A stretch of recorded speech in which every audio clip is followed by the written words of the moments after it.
Hi there, ये MGT 602 entrepreneurship की theme number 11 है, जिसके अंदर आपको मेन पॉइंट्स करवाए जाएंगे और ये हाईलाइटेड थीम भी आपसे शेयर की जाएगी। इसका टाइटल है the marketing and legal aspects of an entrepreneurial venture. So marketing क्या है? नॉर्मली लोग सेलिंग को मार्केटिंग समझते हैं, जबकि मार्केटिंग जो है वो इससे कहीं ज़्यादा है। सेलिंग जो है मार्केटिंग का एक हिस्सा है।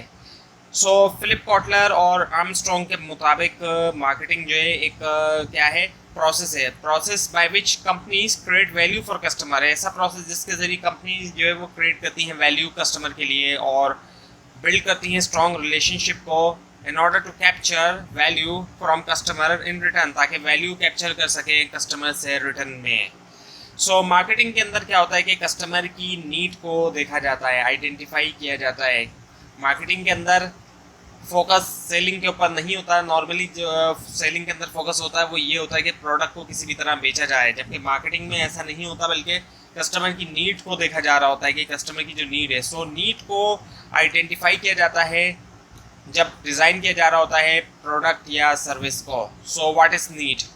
So need want demand.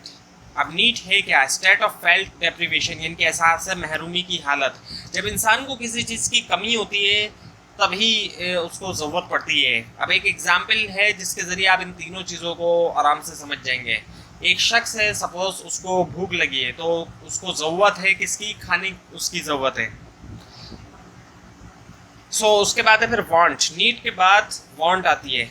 सो वांट का मतलब क्या है? वांट का मतलब ये होता है कि जब नीड जो है उसको स्पेसिफिक हो जाए, जब नीड स्पेसिफिक हो जाती है और नीड के ऊपर असर पड़ता है कल्चर का और इंडिविजुअल पर्सनैलिटी का, वो जो है वांट के अंदर कन्वर्ट हो जाती है। फॉर एग्जांपल, उसी एग्जांपल को हम कंटिन्यू करेंगे। जिस शख्स को भूख लगी है उसको ज़रूरत है खाने की। अब खाने के लिए उसके पास कई सारे ऑप्शंस अवेलेबल है, लेकिन एक शख्स है जिसको बर्गर चाहिए खाने के लिए, दूसरा शख्स है जिसको रोटी चाहिए खाने के लिए, और तीसरा शख्स है जिसको पिज़्ज़ा चाहिए। तो हर किसी की जो वांट है वो अलग-अलग होगी। नीड एक जैसी हो सकती है कई सारे लोगों की, लेकिन वांट जो है हर किसी की उसके कल्चर और जो इंडिविजुअल पर्सनैलिटी है उसके मुताबिक होगी। और फिर डिमांड आ जाती है। वांट से आगे फिर डिमांड आती है। डिमांड जो है वो बैक्ड बाय बाइंग पावर, यानी कि बाइंग पावर भी हो। अब जो शख्स जिस बर्गर खाना चाह रहा है उसके पास पैसा भी है बर्गर खाने के लिए, वो उसकी डिमांड है। और जो रोटी खाना चाह रहा है उसके पास रोटी खाने के लिए पैसा है, वो उसकी डिमांड है। और जो पिज़्ज़ा खाना चाह रहा है उसके पास पिज़्ज़ा खाने के लिए पैसा है, सो वो उसकी डिमांड है। सो वांट डिमांड में कन्वर्ट हो जाती है। So now the market offering. So किस तरीके से नीड, वांट या डिमांड को फुलफिल किया जाए? इसको फुलफिल किया जाता है मार्केट ऑफरिंग के थ्रू। सो मार्केट ऑफरिंग क्या होती है? मार्केट ऑफरिंग जो है वो कॉम्बिनेशन है प्रोडक्ट का, सर्विसेज का, इंफॉर्मेशन का या एक्सपीरियंस का, जो ऑफ़र किया जाता है मार्केट को ताकि सेटिस्फाई किया जाए नीड या वांट को। सो मार्केटिंग के अंदर आपने सुना होगा 4 P's के बारे में या 7 P's के बारे में, और अगर आपने अब तक मार्केटिंग का कोर्स पढ़ लिया तो इसकी काफ़ी डिटेल भी आप पढ़ चुके होंगे। सो 4 P's क्या है? Product, price, place and promotion को कहा जाता है 4 P's। सो प्रोडक्ट के अंदर डिज़ाइन, क्वालिटी और एट्रीब्यूट प्रोडक्ट के, यानी कि प्रोडक्ट की डिज़ाइन, क्वालिटी और एट्रीब्यूट क्या है। प्राइस के अंदर क्या प्राइस होगी प्रोडक्ट की, और प्लेस से मुराद यानी उसकी डिस्ट्रीब्यूशन, और प्रमोशन से मुराद कैसे इन्फॉर्म किया जाएगा कस्टमर को प्रोडक्ट सर्विस के बारे में, क्योंकि जब तक कस्टमर को पता नहीं चलेगा तो वो कैसे बाय करेगा। और ये तो थे 4 P's, लेकिन कुछ बुक्स के अंदर और एडवांस जो कोर्सेज हैं मार्केटिंग के, वहाँ पे 7 P's भी आपको दिखाई देंगे। So product, price, place and promotion के अलावा प्रोसेस, पीपल और फिजिकल एविडेंस, ये 7 P's के अंदर आ जाते हैं। सो markets and marketing strategies. Market जो है वो कई तरह की हो सकती हैं, जैसे कि बिजनेस मार्केट, कस्टमर मार्केट और ऑनलाइन मार्केट। बिजनेस मार्केट वो मार्केट होती है जिसमें एक बिजनेस दूसरे बिजनेस को सेल करता है।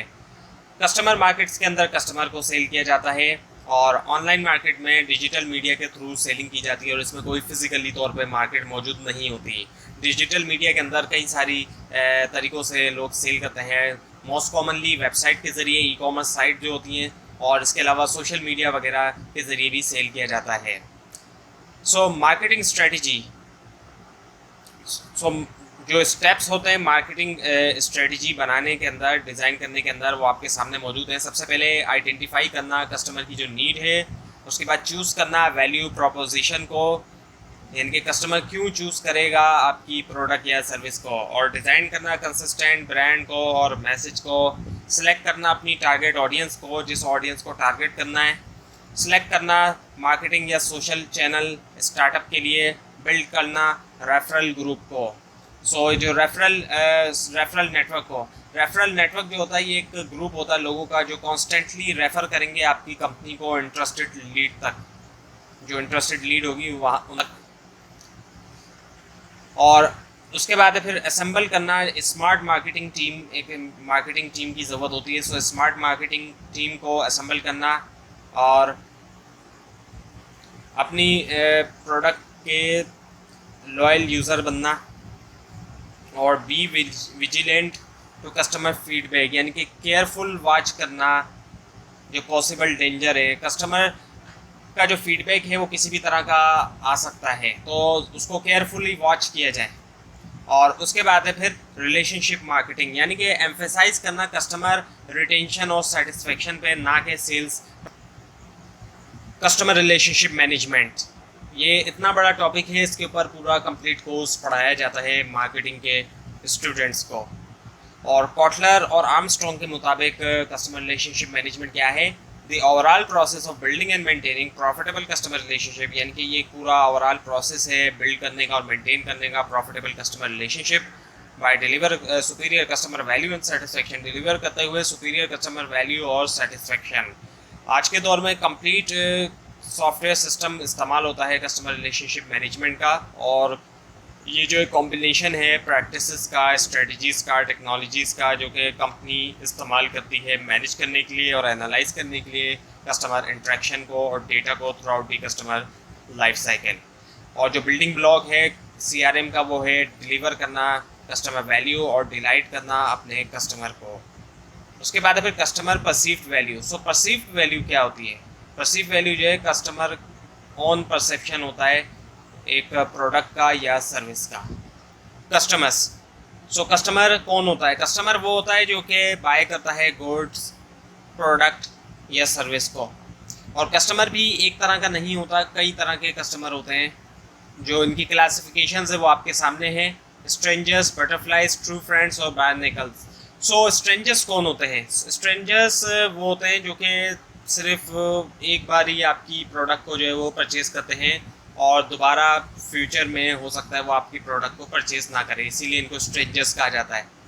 उसके बाद आते हैं फिर बटरफ्लाई। बटरफ्लाईज ऐसे कस्टमर होते हैं जो कि पोटेंशियली प्रॉफिटेबल तो होते हैं लेकिन लॉयल नहीं होते हैं। और इसके बाद आते हैं फिर ट्रू फ्रेंड्स, ये प्रॉफिटेबल भी होते हैं और साथ में लॉयल भी होते हैं, इसलिए ट्रू फ्रेंड है ये। और आखिर में है बार्नेकल्स, यानी कि ये हाईली लॉयल हैं लेकिन प्रॉफिटेबल नहीं होते, ज़्यादा प्रॉफिटेबल नहीं होते ये। मार्केटिंग टेक्निक्स और मेथड, कई सारी मार्केटिंग की टेक्निक्स है और मेथड है। बज़ मार्केटिंग है पहली टेक्निक। सो बज़ मार्केटिंग को किया जाता है इंटरटेनिंग तरीक़ों से या फिर न्यूज़ के ज़रिए लोगों की अटेंशन जो है वो हासिल की जाती है ब्रांड की तरफ इंस्टेंटेनियसली। और ये जो एक वायरल मार्केटिंग टेक्निक है ये एक स्ट्रेटजी है जिसको बनाया गया है ताकि लोग जो है वो बात करें आपकी ब्रांड के बारे में। सो उसके बाद है फिर गोरेला मार्केटिंग। सो गोरेला मार्केटिंग का मतलब क्या है? ये ऐसी स्ट्रेटजी होती है जिसके अंदर अनकन्वेंशनल और लो मार्केटिंग टैक्टिक्स जो है वो शामिल है ताकि प्रोड्यूस किया जा सके मैक्सिमम रिजल्ट को। सो इसके दो मेन फीचर्स हैं, लो कॉस्ट और it bring maximum customer engagement. So guerrilla marketing में क्या होता है? यूज़ किया जाता है नोवेल या फिर अनकन्वेंशनल मेथड्स को, ऐसे जो कि ट्रेडिशनल मेथड नहीं है उनसे हटके मेथड्स का इस्तेमाल किया जाता है ताकि बूस्ट किया जा सके सेल्स को या अट्रैक्ट किया जाता है इंटरेस्ट को ब्रांड के अंदर या बिजनेस के अंदर। और इसके अंदर जो एडवर्टाइजमेंट होती है तो उसके अंदर कंपनी जो है वो सरप्राइज़ करती है, हैरान करती है जो टारगेट ऑडियंस होती है उनको, ताकि प्रमोट कर सके प्रोडक्ट या सर्विस को। और गोरेला मार्केटिंग की भी डिफरेंट टाइप्स है। आउटडोर गोरेला मार्केटिंग है। सो जो आउटडोर होती है ये जब आप घर से बाहर निकलते हैं तो कई सारी आप एडवर्टाइजिंग देखते हैं। सो आउटडोर गोरिल्ला मार्केटिंग भी बाहर ही की जाती है, स्ट्रीट्स वगैरह के ऊपर की जाती है, रोड्स वगैरह के ऊपर। सो इसको स्ट्रीट मार्केटिंग भी कहा जाता है। और इसके अलावा इंडोर गोरिल्ला मार्केटिंग होती है, ये जो क्लोज्ड एरिया के अंदर होती है, जैसे कि सुपरमार्केट्स है, कॉफ़ीज़ है, बस स्टेशन है, स्पोर्ट क्लब्स है और एजुकेशनल इंस्टीट्यूशंस वगैरह है। इसके अलावा इवेंट एम्बुश गोरिल्ला मार्केटिंग होती है, जिसके अंदर ये तब होती है जब बड़े बड़े इवेंट्स होते हैं, जैसे कि फुटबॉल का मैच है, क्रिकेट मैच है या ओलंपिक्स वगैरह है। इसके अलावा एक्सपीरियंशियल गोरिल्ला मार्केटिंग होती है, जिसके अंदर कस्टमर या प्रोस्पेक्ट्स को रियल एक्सपीरियंस जो है वो प्रोवाइड किया जाता है, रियल लाइफ एक्सपीरियंस एक्चुअली। सो टारगेट करना अपने कस्टमर को क्रिटिकल हिस्सा होता है मार्केटिंग फंक्शन का, और सर्टेन मार्केटिंग स्ट्रेटजीज़ है। सो पहली चीज़ जो होती है वो ये ना होता है कि कैसे चूज़ किया जाए राइट कस्टमर को, और जब डिवाइड कर दिया जाता है मार्केट को वेरियस सेगमेंट के अंदर डिफरेंट कस्टमर से, जो कि बेस किए जाते हैं साइकोलॉजी की बुनियाद के ऊपर, एज की बुनियाद के ऊपर या इनकम की बुनियाद के ऊपर। सो नेक्स्ट स्टेप क्या होता है, टारगेट करना मार्केट को। टारगेटिंग का मतलब क्या होता है कि जब आप डिवाइड कर दिया आपने मार्केट को बहुत से सेगमेंट में, सो आप चूज़ करेंगे एक या एक से ज़्यादा सेगमेंट जिसको आप ऑफ़र करेंगे प्रोडक्ट या सर्विस।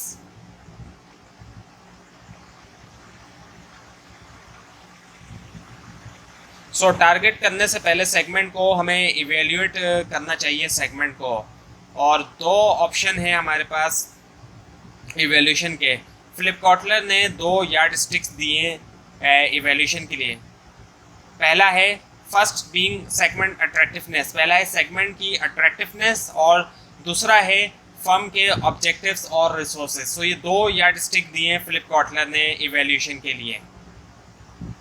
सेगमेंट अट्रैक्टिवनेस, सो सेगमेंट अट्रैक्टिवनेस को इवेल्यूएट करने के लिए लाजमी इम्पोर्टेंट इन्फॉर्मेशन होनी चाहिए, साइज़ के बारे में, ग्रोथ के बारे में, प्रॉफिटेबिलिटी के बारे में, इकोनॉमीज़ ऑफ स्केल के बारे में, और इसके अलावा competition.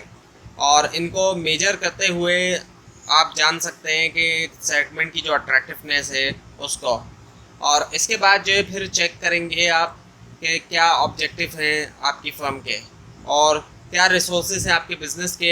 How to target the market, there are multiple strategies. कैसे टारगेट किया जाए मार्केट को, कई सारी इसकी स्ट्रेटजीज हैं।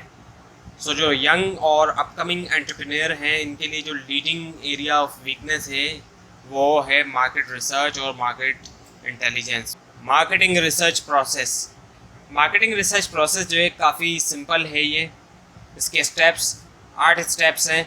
सो जो पहला स्टेप है उसके अंदर डिफ़ाइन किया जाता है प्रॉब्लम को, दूसरे के अंदर मार्केटिंग रिसर्च के ऑब्जेक्टिव्स को, उसके मकासद को डिफ़ाइन किया जाता है, तीसरे के अंदर डेवलप किया जाता है कंप्लीट एक मुकम्मल रिसर्च प्लान को, और फिर आइडेंटिफाई किया जाता है डेटा सोर्सेज को, और फिर सेलेक्ट किया जाता है सैम्पलिंग मेथड और डेटा कलेक्शन को। उसके बाद एनालाइज किया जाता है जो डेटा कलेक्ट हो चुका है उस डेटा को, फिर प्रेजेंट किया जाता है फाइंडिंग्स को, जो नताइज होते हैं उनको, और आखिर में इन्फॉर्म डिसीजन करना होता है। प्रोडक्ट क्या होती है? सो कॉटलर और आर्मस्ट्रॉन्ग के मुताबिक प्रोडक्ट जो है वो is anything that can be offer to market for attention, acquisition, use और consumption that might satisfy a need और वांट। प्रोडक्ट से मुराद कोई भी वो चीज़ जो ऑफ़र की जा सकती है मार्केट को अटेंशन के लिए, एक्विजिशन के लिए, या फिर यूज़ के लिए या कंजम्पशन के लिए, जो सेटिस्फाई करे नीड या वांट को। प्रोडक्ट से मुराद कोई भी आइटम होता है जो कि सेल किया जाता है ताकि वो पूरा कर सके कस्टमर की नीड या वांट को। और सर्विस क्या होती है? सो सर्विस जो है is anything or benefit that one party can affect to another, that is essentially intangible and does not result in any ownership of anything। So service जो है कोई भी ऐसी चीज़ है या बेनिफिट है जो कि एक पार्टी ऑफ़र करती है दूसरी को, जो कि इंटेंजिबल होती है, यानी कि जिसको हम टच भी नहीं कर सकते और फिज़िकली उसको हम नहीं देख सकते, और उससे किसी की ऑनरशिप में नहीं आती। वो प्रोडक्ट जब सेल की जाती है तो पहले जो है वो सेलर की ऑनरशिप में होती है, फिर वो कंज्यूमर की ऑनरशिप के अंदर आ जाती है, लेकिन सर्विस का ऐसा मामला नहीं होता। और सर्विस भी नीड या वांट को पूरा करती है कस्टमर के। सो classification of products and services और प्रोडक्ट्स की भी क्लासिफिकेशन है, इनको क्लासिफाई किया गया है। सो प्रोडक्ट्स जो होती हैं कंज्यूमर प्रोडक्ट्स होती हैं और इंडस्ट्रियल प्रोडक्ट्स होती हैं। कंज्यूमर प्रोडक्ट्स वो होती हैं जो एंड कंज्यूमर को ऑफ़र की जाती हैं, जिसके अंदर कन्वीनियंस, शॉपिंग, स्पेशलिटी प्रोडक्ट वगैरह शामिल हैं। और कंज्यूमर प्रोडक्ट्स को फाइनल गुड्स भी कहा जाता है और इनको पर्सनल यूज़ के लिए ख़रीदा जाता है। घरों के अंदर जो प्रोडक्ट्स इस्तेमाल होती हैं वो कंज्यूमर प्रोडक्ट्स होती हैं नॉर्मली। और इंडस्ट्रियल प्रोडक्ट्स होती हैं जो कि फर्म को ऑफ़र की जाती हैं, उस पर फर्दर प्रोसेसिंग भी हो सकती है। बाइंग प्रेफरेंसेस, बिजनेस बाइंग जो होती है उसके अंदर 3 डिफरेंट सिचुएशंस हैं, स्ट्रेट रीबाई, मॉडिफाइड रीबाई और न्यू टास्क रीबाई। कॉटलर की जो प्रिंसिपल्स ऑफ मार्केटिंग की बुक है उसके अंदर इन्हीं 3 तरह की सिचुएशंस को बताया गया है। सो कॉटलर और आर्मस्ट्रॉन्ग के मुताबिक जो स्ट्रेट रीबाई है वो एक बिजनेस बाइंग सिचुएशन है इन विच बायर रूटीनली रीऑर्डर्स, जिसमें बायर जो वो रूटीनली रीऑर्डर करता है समथिंग विदाउट एनी मॉडिफिकेशन, बगैर किसी मॉडिफिकेशन के वो जो है रीऑर्डर करता है, इसलिए उसको स्ट्रेट रीबाई कहा जाता है, बगैर किसी मॉडिफिकेशन के, बगैर कोई इसमें माइनर चेंजेस वगैरह के। और मॉडिफाइड रीबाई, इसके नाम से ही पता चल रहा है कि मॉडिफाइड रीबाई है ये। Product packaging and labelling, packaging और लेबलिंग डिफाइन करती है आपकी प्रोडक्ट को। पैकेजिंग है क्या? सो कॉटलर और आर्मस्ट्रॉन्ग के मुताबिक packaging involve designing and producing the container, design करना, प्रोड्यूस करना कंटेनर को या रैपर को प्रोडक्ट के लिए। कंटेनर या रैपर जो होता है उसी के अंदर प्रोडक्ट आती है, वही उसकी पैकेजिंग होती है। सो पैकेजिंग के अंदर उसको डिज़ाइन किया जाता है और उसको प्रोड्यूस किया जाता है जो प्रोडक्ट का कंटेनर है या उसका रैपर है। और पैकेजिंग प्रोडक्ट का ड्रेस है, जिस तरह से इंसानों का ड्रेस होता है तो इसी तरह से पैकेजिंग जो है वो प्रोडक्ट का ड्रेस है।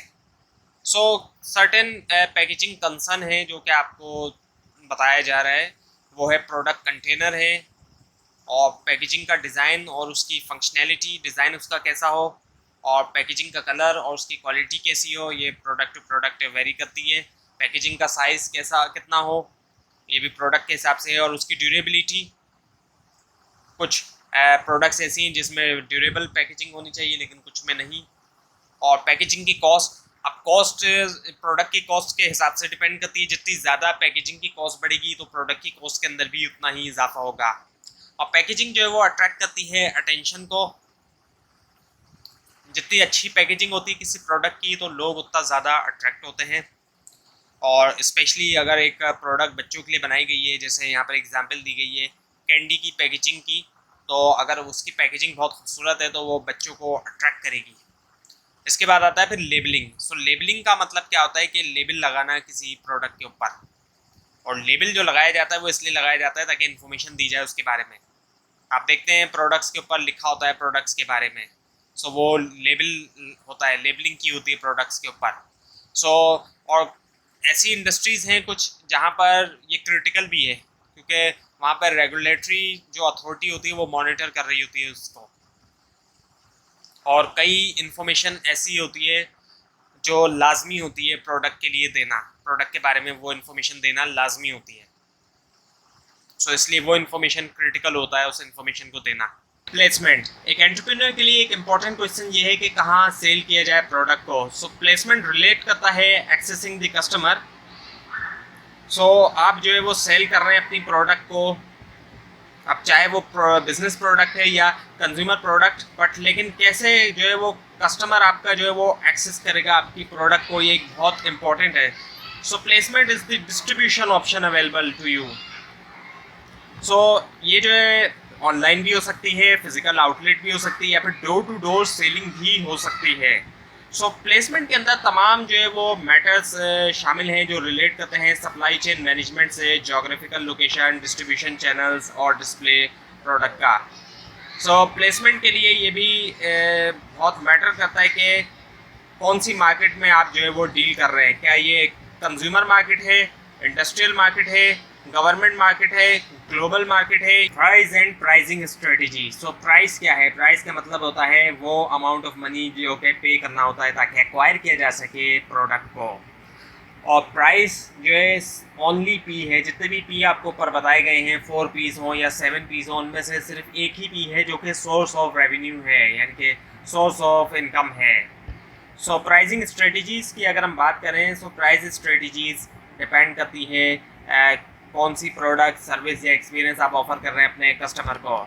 और कई सारी प्राइसिंग स्ट्रेटजीज़ हैं, जैसे कि न्यू प्रोडक्ट प्राइसिंग स्ट्रेटजीज़ हैं। इसमें 2 तरह की स्ट्रेटजीज़ होती हैं, स्कीमिंग प्राइसिंग और पेनिट्रेशन प्राइसिंग। स्कीमिंग प्राइसिंग के अंदर प्राइस हाई चार्ज किया जाता है स्टार्ट में और पैसेज ऑफ टाइम लोअर कर दिया जाता है प्राइस को। और दूसरा ऑप्शन मार्केट पेनिट्रेशन प्राइसिंग होती है, जिसके अंदर ऑफर किया जाता है प्राइस जो कॉम्पिटिटिवली लो होता है। साइकोलॉजिकल प्राइसिंग होती है जो कि बेस करती है साइकी ऑफ द कस्टमर के ऊपर, और इसके अंदर reference pricing, bundle pricing, multiple unit pricing, everyday low pricing शामिल है। अक्सर आपने देखा होगा शॉप्स के अंदर लिखी होती है प्राइसिंग 1000 की चीज़ 999, 100 की चीज़ 99। सो इस तरह की प्राइसिंग दिखाई जाती है कि कस्टमर को लगे कि वो चीज़ जो है वो सस्ती है। 100 की चीज़ कस्टमर को लगे जैसे कि वो 90 रुपीज़ की है, 1000 की चीज़ कस्टमर को लगे जैसे कि वो 900 की है। सो ये स्ट्रेटजी कुछ जगहों पे वर्क करती भी है और कुछ जगह नहीं भी वर्क करती। उसके बाद आती है प्रोडक्ट लाइन प्राइसिंग स्ट्रेटजी। सो ये बेस करती है प्रोडक्ट लाइन के ऊपर। प्रोडक्ट लाइन से मुराद क्या होता है कि जो रिलेटेड प्रोडक्ट्स होती हैं उनका एक ग्रुप होता है जो कि एक ही ब्रांड नेम के अंदर जिनको सेल किया जा रहा होता है।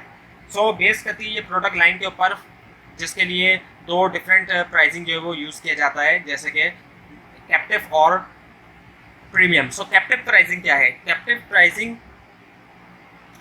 उन प्रोडक्ट्स के लिए होती है जिनको लाजमी इस्तेमाल किया जाता है मेन प्रोडक्ट्स के साथ। जैसे कि एग्जांपल अगर ली जाए तो शेवर का इस्तेमाल किया जाता है रिप्लेसेबल ब्लेड्स के साथ। सो हो सकता है कि जो शेवर है वो उतना महंगा ना हो मार्केट में, लेकिन जो रिप्लेसेबल ब्लेड है वो लिटिल बिट उनकी प्राइस जो है वो हायर होती है। सो कैप्टिव प्राइसिंग में यही होता है कि जो ऐसी प्रोडक्ट जो दूसरी मेन प्रोडक्ट के साथ इस्तेमाल हो रही है उसकी प्राइस जो है वो लिटिल बिट हायर है, और जो मेन प्रोडक्ट है उसकी प्राइस जो है वो लो है। और इसके अलावा प्रीमियम प्राइसिंग होती है। सो जो प्रीमियम प्राइसिंग होती है इसके अंदर क्या होता है कि प्राइस जो है प्रोडक्ट की वो आर्टिफिशियली हाई रखी जाती है। जब कभी भी प्राइस चेंज होते हैं तो कस्टमर और कॉम्पिटिटर्स दोनों का रिस्पॉन्ड आता है। सो जो कस्टमर्स होते हैं उनका क्या रिएक्शन होता है? कस्टमर खुश होता है जब कभी भी प्राइस गिरते हैं, किसी भी चीज़ के प्राइस गिरेंगे तो कस्टमर लाजमी जो है वो खुश होगा। और जो कॉम्पिटिटर है उसका भी रिएक्शन आता है जब कभी भी प्राइस चेंज होता है, और उसका रिएक्शन कुछ मुख्तलिफ तरीक़ों से आ सकता है कि वो मेंटेन कर सकता है प्राइस को, और प्राइस को मेंटेन करने के साथ वो कुछ वैल्यू एडिशन भी दे सकता है, या फिर वो प्राइस को कम भी कर सकता है, वो प्राइस को बढ़ा भी सकता है और इम्प्रूव कर सकता है क्वालिटी, या फिर वो एक नई प्राइस लाइन भी वो लॉन्च कर सकता है। सो ये कॉम्पिटिटर की तरफ से रिस्पॉन्स आ सकता है। उसके बाद है फिर प्राइस वॉर होती है, और ये ज़्यादा तौर पे ओलिगोपोली मार्केट्स के अंदर होती है। इकोनॉमिक्स का कोर्स अगर आप लोगों ने पढ़ा हो तो उसके अंदर ओलिगोपोली मार्केट पढ़ाया जाता है, ज़्यादा तौर पे प्राइस वॉर वहाँ पे होती है। सो प्राइस वॉर के अंदर क्या होता है कि जब 2 या 2 से ज़्यादा जो राइवल कंपनीज होती हैं, जो एक दूसरे की कॉम्पिटिटर होती हैं, वो प्राइस को लोअर करती हैं। जो भी कंपेरेबल प्रोडक्ट्स होती हैं, यानी कि एक दूसरे की जगह इस्तेमाल होने वाली जो प्रोडक्ट्स होती हैं उनके प्राइस वो कम करती हैं, ताकि उनका जो गोल होता है वो ये होता है कि मार्केट शेयर ज़्यादा से ज़्यादा हासिल करें। सो एक वॉर छिड़ जाती है, मार्केट शेयर को हासिल करने के लिए एक वॉर छिड़ जाती है कंपनीज़ के दरमियान, और कंपनीज़ जो है वो प्राइस कम करती रहती हैं। इस तरह की वॉर जो है वो पाकिस्तान के अंदर टेली कम्युनिकेशन का जो सेक्टर है वहाँ पे छिड़ी थी, जब टेली कम्युनिकेशन की जो कंपनीज़ हैं, स्पेशली जो मोबाइल की जो नेटवर्क की कंपनीज़ हैं, उनकी जब तादाद के अंदर इजाफा होना शुरू हुआ था, तो उस दौर के अंदर इस तरह की वॉर पाकिस्तान के अंदर भी छिड़ी थी। Marketing communication mix. So marketing communication क्या है? मार्केटिंग कम्युनिकेशन जो है सेट ऑफ टूल्स है जिनका इस्तेमाल करते हुए प्रमोट किया जाता है प्रोडक्ट या सर्विस को टारगेट सेट ऑफ कस्टमर तक। अब वो सेट ऑफ टूल कौन कौन से हैं? कई सारे टूल्स हैं मार्केटिंग कम्युनिकेशन मिक्स के अंदर, जैसे कि एडवर्टाइजिंग है, पर्सनल सेलिंग है, पब्लिक रिलेशन है, डायरेक्ट मार्केटिंग है और सेल्स प्रमोशन है। अब एक एक करके इन तमाम टूल्स को देखते हैं। सबसे पहला है एडवर्टाइजिंग। सो एडवर्टाइजिंग का मतलब क्या होता है? एडवर्टाइजिंग से मुराद होता है paid form of non personal presentation. Advertising जो होती है पेड होती है, ये फ्री नहीं होती, और नॉन पर्सनल प्रेजेंटेशन होती है जिसके ज़रिए प्रमोट किया जाता है आइडियाज़ को भी प्रमोट किया जाता है एडवर्टाइजिंग के ज़रिए, गुड्स को भी प्रमोट किया जाता है और सर्विसेज को भी प्रमोट किया जाता है एक आइडेंटिफाइड स्पॉन्सर के ज़रिए। उसके बाद है फिर सेल्स प्रमोशन। सेल्स प्रमोशन में क्या होता है कि बिज़नेस जो है वो यूज़ करता है टेम्परेरी कैंपेन को यूज़ करता है या फिर ऑफ़र को यूज़ करता है ताकि इंटरेस्ट या जो डिमांड है प्रोडक्ट सर्विस की उसके अंदर इजाफा किया जा सके। उसके बाद है फिर पर्सनल सेलिंग। पर्सनल सेलिंग को फेस टू फेस सेलिंग के नाम से भी जाना जाता है, जिसमें एक पर्सन जो कि एक सेलमैन होता है वो कन्विंस करने की कोशिश करता है कस्टमर को। और उसके बाद आता है फिर पब्लिक रिलेशन। पब्लिक रिलेशन का क्या मतलब है? मैनेज करना और डिसेमिनेट करना इंफॉर्मेशन को ऑर्गेनाइजेशन से पब्लिक तक, ताकि अफेक्ट किया जा सके पब्लिक परसेप्शन को। और उसके बाद आता है फिर डायरेक्ट मार्केटिंग। डायरेक्ट मार्केटिंग का मतलब होता है कि सेल करना प्रोडक्ट या सर्विस डायरेक्टली पब्लिक को, जैसे कि मेल ऑर्डर के ज़रिए या फिर टेलीफोन के ज़रिए। दरमियान में कोई रिटेलर वगैरह को हटाकर डायरेक्टली सेल किया जाता है पब्लिक को। इसको हम कहते हैं direct marketing. Brand and branding. Brand and branding ये लास्ट टॉपिक है इस थीम का। ब्रांड क्या होती है? ब्रांडेड प्रोडक्ट्स आप सब में से कई सारे लोगों ने इस्तेमाल की होगी और कई सारी ब्रांड्स को भी आपने देखा होगा। ब्रांड असल में है क्या? ब्रांड का मतलब कोई नाम भी हो सकता है, कोई टर्म भी हो सकता है, कोई डिज़ाइन भी हो सकता है, कोई सिंबल भी हो सकता है या कोई दूसरा फीचर भी हो सकता है जो डिस्टिंग्विश करता है, डिफ्रेंशिएट करता है एक सेलर की प्रोडक्ट को दूसरे सेलर की प्रोडक्ट से। और ब्रांडिंग क्या होता है? ब्रांडिंग का मतलब ये होता है वो प्रोसेस जिसके ज़रिए एक डिस्टिंक्ट आइडेंटिटी बनाई जाती है बिजनेस की कंज्यूमर के माइंड के अंदर। उसके बाद है फिर ब्रांड आइडेंटिटी। ब्रांड आइडेंटिटी क्या है? ये जो है सेट ऑफ टूल है या फिर एलिमेंट्स है जिसका इस्तेमाल करते हुए कंपनी इमेज क्रिएट करती है, ब्रांड इमेज क्रिएट करती है। और उसके बाद फिर ब्रांड डेवलपमेंट। ब्रांड डेवलपमेंट जो है वो प्रोसेस है इम्प्रूव करने का ब्रांड को या फिर कस्टमर की जो नॉलेज है उसको इम्प्रूव करने का और जो ओपिनियन है ब्रांड का वो। अब आपके सामने 4 स्ट्रेटजीज़ हैं, जो कि पहली है लाइन एक्सटेंशन की स्ट्रेटजी। लाइन एक्सटेंशन के अंदर क्या होता है कि एक्सपेंशन किया जाता है एक एग्जिस्टिंग प्रोडक्ट लाइन के अंदर। प्रोडक्ट कैटेगरी भी इसमें सेम रहती है और जो ब्रांड नेम होता है वो भी। उसके बाद आती है फिर मल्टी ब्रांड। मल्टी ब्रांड के अंदर क्या होता है कि ब्रांड नेम न्यू होता है लेकिन प्रोडक्ट की कैटेगरी जो है वो सेम रहती है। और फिर आ जाती है ब्रांड एक्सटेंशन। ब्रांड एक्सटेंशन के अंदर ब्रांड जो प्रोडक्ट कैटेगरी होगी वो जो है नहीं होगी, जबकि ब्रांड नेम जो होगा वो एग्जिस्टिंग होगा, यानी कि ब्रांड नेम जो है वो वही होगा जो पहले से चल रहा है। और फिर आखिर में है न्यू ब्रांड्स। न्यू ब्रांड्स के अंदर प्रोडक्ट की कैटेगरी भी न्यू होगी और जो ब्रांड नेम होगा वो भी न्यू होगा। तो ये थी आज की वीडियो जिसके अंदर आपको थीम नंबर 11 करवाई गई। आपको अगर इस बारे में कोई क्वेश्चन है तो नीचे कमेंट कीजिए और कोई मिस्टेक भी दिखाई दे उसको भी ज़रूर हाईलाइट कीजिए। और अगर आप इस हाईलाइटेड थीम को हासिल करना चाहते हैं इसका लिंक आपको नीचे डिस्क्रिप्शन बॉक्स के अंदर दिया